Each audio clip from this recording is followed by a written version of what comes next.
namanya banyak juga orang yang dibaptis ketika dia udah besar gitu, dimana dia ngerti arti baptis itu gitu. Nah, apakah sebenarnya ada ketentuan tentang kita dibaptis itu saat kapan dan lain sebagainya? Itu sih Kak. Ya, semua orang bisa dibaptiskan. Yang penting usianya itu di atas 8 hari. Karena di dalam Kolose 2 ayat 11 kita baca ya. Jadi baptisan anak itu berkaitan dengan teologi kovenan anak. Ya, jadi perjanjian. Filipi dalam Kolose 2 ya. Dikatakan begini. Dalam Dia kamu telah disunat. Kolose 2 ayat 11. Dalam Dia kamu telah disunat, bukan dengan sunat yang dilakukan oleh manusia, tetapi dengan sunat Kristus yang terdiri dari penanggalan tubuh yang berdosa, karena dengan Dia kamu dikuburkan dalam baptisan, dan di dalam Dia kamu turut dibangkitkan juga melalui kepercayaanmu kepada kerja kuasa Allah yang telah membangkitkan Dia dari antara orang mati. Jadi Rasul Paulus memandang bahwa baptisan itu merupakan sunat yang sempurna, sunatnya Kristus sendiri. Kalau sunat itu adalah menanggalkan kulit hitam, tapi baptisan adalah menanggalkan tubuh yang berdosa. Nah, kalau kita kembali kepada Kejadian 17, bahwa perjanjian sunat yang kekal dari Bapa Abraham dengan Allah semesta alam itu kepada keturunannya yang berusia 8 hari, maka baptisan pun boleh dimulai dari usia 8 hari. Kenapa harus 8 hari? Kan 8 hari itu kan perjanjian Abraham, karena kita adalah keturunan Abraham dalam Galatia tadi. Kalau kita di dalam Kristus. Jadi kita orang Kristen ini adalah miliknya Yesus, maka kita diperhitungkan sebagai miliknya Abraham. Maka kita mewarisi perjanjian Abraham, dan kita melakukan tanda perjanjian Abraham, yaitu sunat melalui baptisan yang dimulai dari usia 8 hari. Jadi baptisan anak itu alkitabiah, nggak pasti alkitabiah. Gitu. Ya. Oke, thank you Kak. Sama ada lagi sih Kak. Ya, silakan. Masih tentang baptis. Baptis kan maksudnya banyak, ada yang baptis percik, ada yang baptis selam dan lain-lain. Nah, sebenarnya apakah ada sama balik lagi ada ketentuannya Kak, atau sebenarnya semuanya sama aja kayak gitu? Ya. Di dalam kitabnya Tradisi Para Rasul, di luar kanon, di dalam Didache 7, itu para rasul itu mengakui 3 metode baptisan. Yang pertama baptisan percik, yang kedua itu tuang, yang ketiga itu selam. Tetapi hanya di dalam satu nama, yaitu di dalam nama Bapa dan Anak dan Roh Kudus. Di luar itu nggak boleh. Jadi metodenya bisa diterima dalam 3 cara, tetapi forma atau materinya harus sama. Nggak boleh beda. Gitu. Oke, berarti lebih ke di bagian di dalam nama Bapa, Anak, dan Roh Kudus itunya ya? Betul, ya.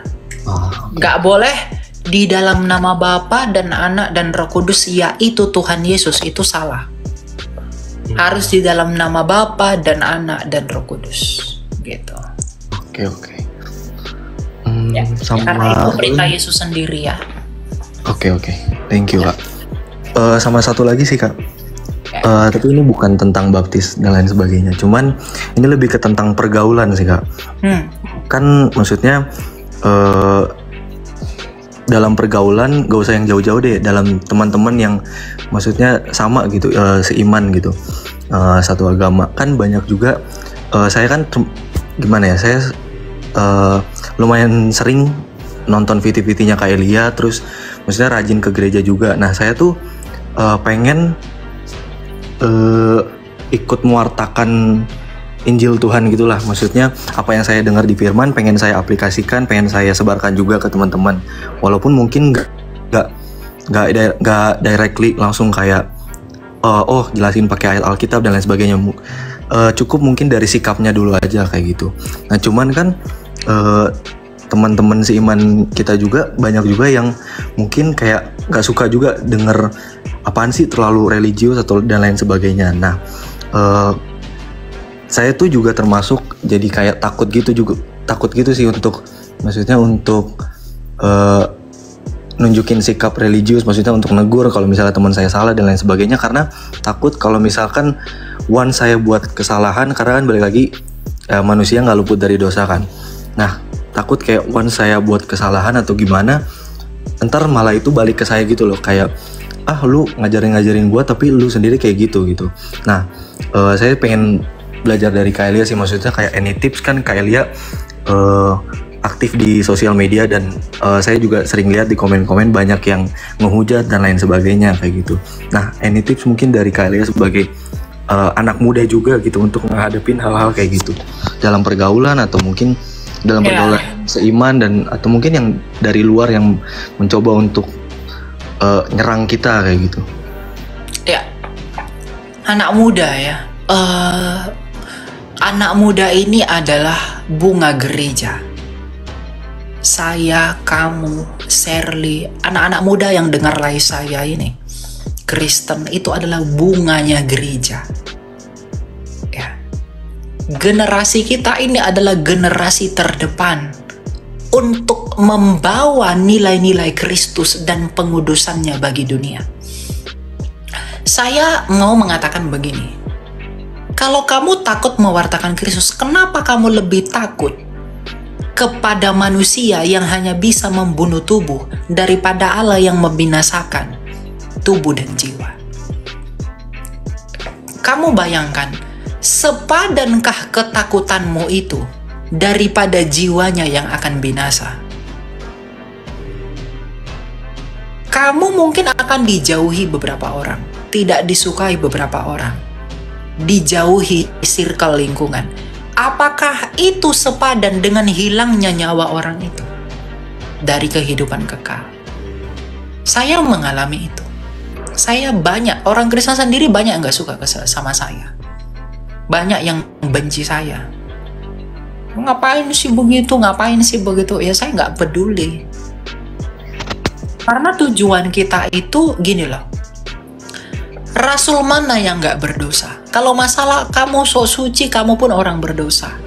Rasul mana yang tidak berdosa?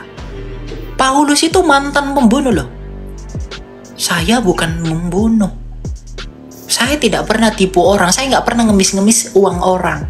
Oh, saya itu pelayan, minta dong uangmu. Ya, saya sendiri ya, pelayan. Kalau saya mau niat jahat gitu ya, saya bisa aja jual nama Tuhan. Bu, minta uang dong, bantu dong pelayanan saya butuh segala. Saya nggak pernah lakuin itu. Ya, kalau kita mau terus terang dalam pemahaman ini, jadi kamu nggak perlu takut dengan itu. Justru kamu itu harus menjadi terang bagi lingkungan sekitarmu. Yesus kan berkata begini, aku datang membawa pedang untuk memisah-misahkan. Respon orang mendengarkan Kristus itu nggak bisa netral loh, Rafael. Antara ya dan tidak. Ya atau tidak. Itu respon orang. Lebih baik mereka selamat daripada binasa. Justru karena kita orang berdosa lah. Maka di dalam kita orang berdosa ini, Tuhan menunjukkan kesabarannya atas dosa-dosa kita di dalam pewartaan kita. Kalau kamu mau cari yang kudus, suci-suci untuk mewarta, kamu tak temukan satupun. Jadi kamu jangan takut gini. Kecuali begini, kamu mewartakan Tuhan tapi masih hidup di dalam dosa, berenang di dalam dosa dengan sengaja tanpa ada perasaan bersalah. Kamu jadikan firman Tuhan itu sebagai jualan. Ya itu nggak boleh. Itu nggak bisa. Tapi ya sehari-hari kita pasti akan jatuh dalam dosa kecil-kecil yang gimana pun pasti ada. Tapi itu tidak menghambat semangatmu. Ya, jadi bagaimana cara menghadapi itu semua? Jangan takut. Mungkin atau studi dan lain-lain kita dijauhin tiba-tiba begitu. Tapi itulah harga yang harus kamu bayar bagi kemuliaan Allah. Tapi itu nggak akan sia-sia kok. Enggak. Oke.